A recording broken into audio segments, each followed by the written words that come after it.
Hello Stampers! I decided to use my dies today and just show you a way that you can get a little more use out of your dies if you haven't thought of this. A lot of the dies that you get coordinate with stamp sets, but they also will stand alone. I have the Harvest dies here from Stampin' Up, and there are some great images. Today I'm using this die here out of this set, and it's perfect for standalone. And also these other flower dies can be stood alone too, and I'm going to explain to you what I mean by standalone. Look at these other great images that you get with this die set. This die set coordinates with the Nature's Harvest stamp set, and you can bundle this up right now and save 10%. So there is that, and I probably will use a sentiment out of this set. I didn't for this project here, but certainly good luck or thank you. Those two sentiments would go perfect with this card. So I'm going to show you how to use this die here and get a little more use out of it. So first of all, I die cut for this project 3 of these flowers out of basic white cardstock using the Stampin' Cut and Emboss machine. And I'm just going to color them, and they come out so big and bold and beautiful. And everybody has their Stampin' blends that they can use, and this is what I end up achieving with the Stampin' blends. And it's just a lot of fun, and it's easy to put them on the front of your card this way when they're just all die cut. You can do anything with your background. You can make a scene and then put these in front for your foreground. So I die cut 3 of them out of basic white, and I have some Stampin' blends here that I'm going to start coloring this in with. And I'm going to color the flower petal part of this image in with a dark Daffodil Delight Stampin' Right marker, not Stampin' Right, Stampin' Blend marker.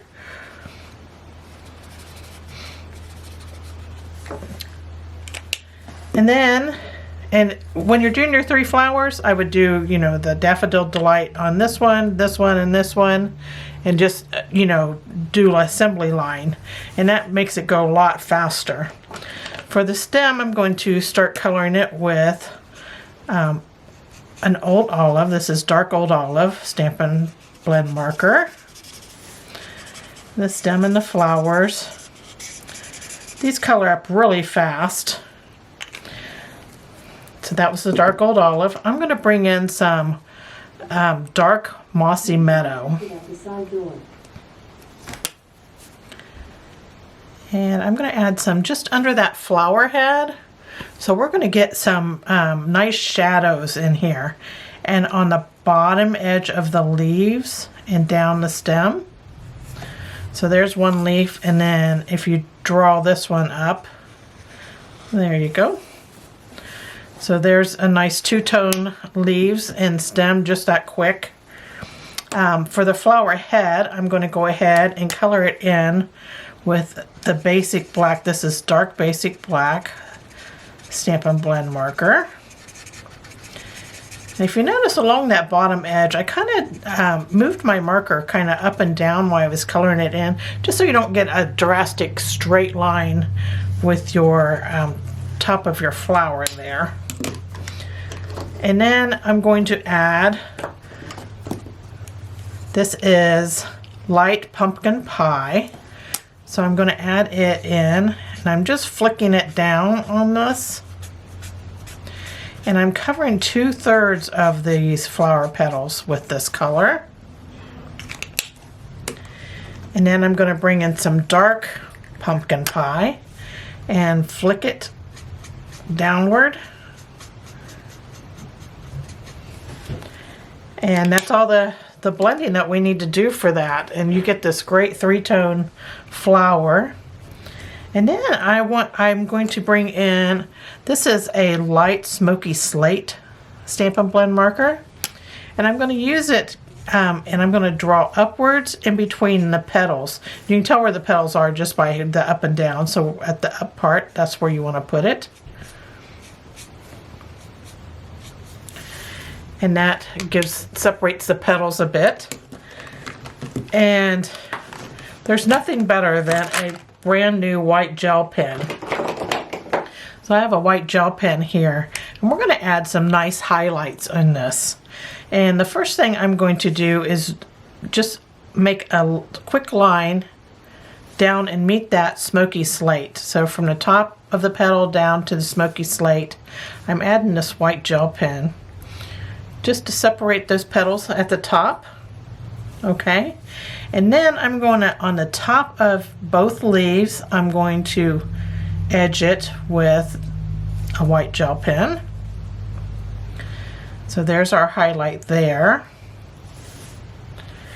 And then I'm going to add it by making dots all over this flower head. You want to do this quickly. You don't want to make them symmetrical.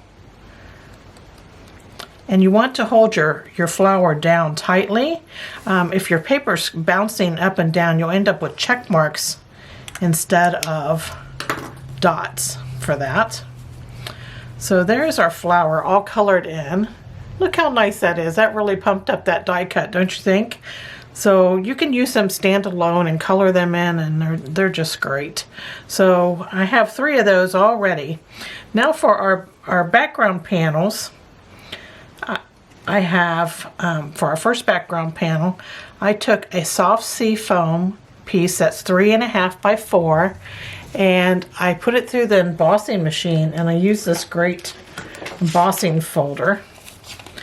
So the Stampin' Cut emboss machine, I ran it through this Hive 3D embossing folder.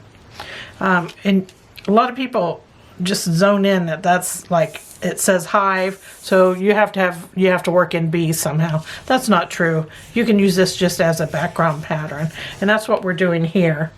So I ran it through, and now I'm going to add some color to it, and we're going to do a little direct paper with this.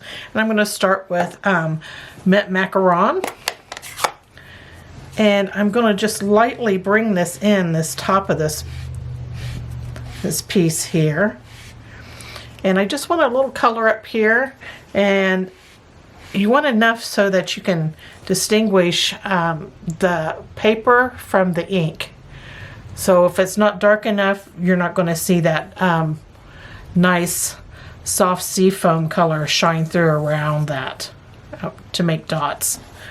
So I did that, and then I'm going to bring in some Bermuda Bay for the bottom. This is going to give us like a light source in our project. So I want it light up here, and then on the bottom I'm going to add some of this Bermuda Bay. And I'm bringing it up one side, and there you have it. Isn't that pretty? And that was just a simple direct paper, and boy is that fast. So we have that done, and now we're going to add our flowers to this. And so I'm just going to adhere these on, and I'm going to put 2 of them on first, and I'm going to kind of stagger them here. Because I want this one to layer on top. Anytime you can kind of layer your images, you get a little bit more depth in your scene. So this one will be on top of these 2, so I'm going to put these 2 on first.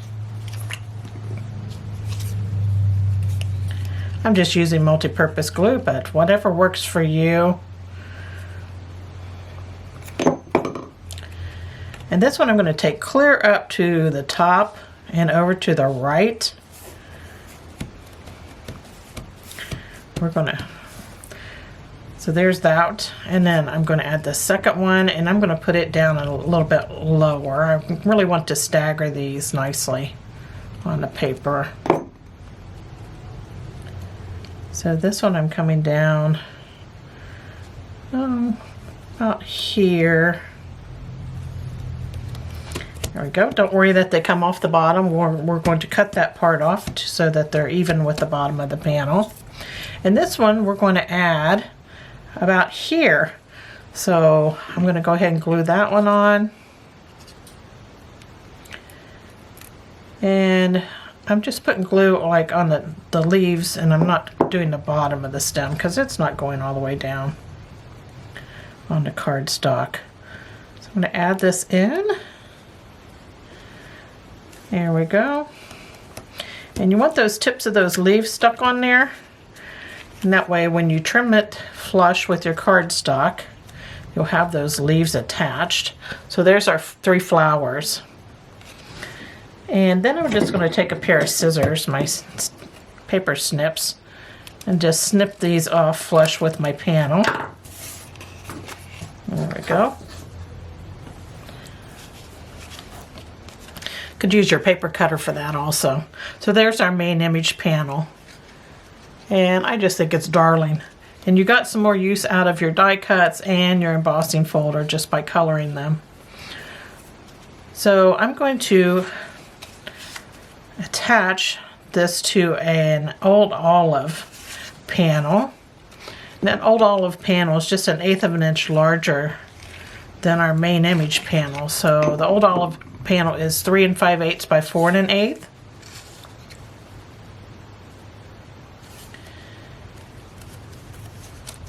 And sometimes you notice that the panels that you emboss, sometimes it's like almost stretches that panel a bit. But it all works out. So there it is, and we have our old olive panel on there. And we're going to set this aside. And I have a Bermuda Bay panel that's 4 by 5.25, and I ran it through that with that same embossing folder, the Hive folder. So we have that all ready, and we're going to add some ribbon to this. And I'm going to bring in, this is a really pretty, I think this is Pool Party. And it comes out of the Flowers for Every Season ribbon combo pack. And we're going to add some of this ribbon just here to the side of this panel. And I'm going to adhere the ribbon. I'll bring it in a good inch. And flip it over. And we're going to use mini glue dots just to glue those ends down to the back. Just need 1 dot per side. These glue dots are nice and strong. There we go. So there's our ribbon to the front. I have not an early espresso. I have an old olive card base, and it's 5.5 by 8.5, and then I folded it in half. Inside, I added a soft sea foam panel that's 4 by 5.25. And then we're going to adhere this to the outside.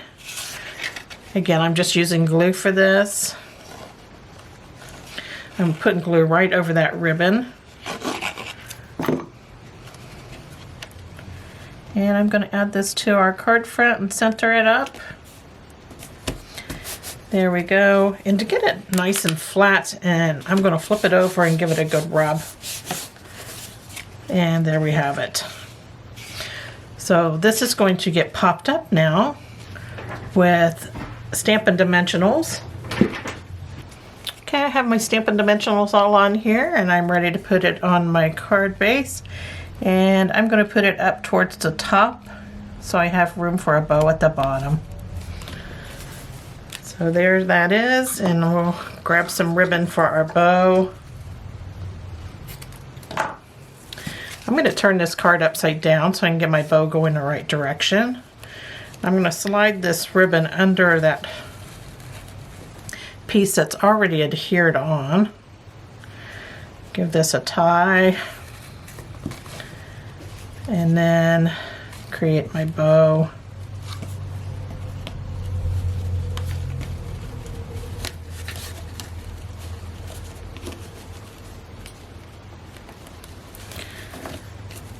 There we go. You can leave your bow big, you can make it smaller. I think I like that. And then I'm just going to trim the little legs off. Sounds kind of mean, doesn't it? Cut somebody's legs off. So there's my bow at the bottom. And there's our card for today. Now this is a much lighter background version of this project. Here it is when you put your color on darker in the background. So, you know, you do it however you like it. And that's our project for today. Thank you so much for joining me. I hope you go get inky. Bye.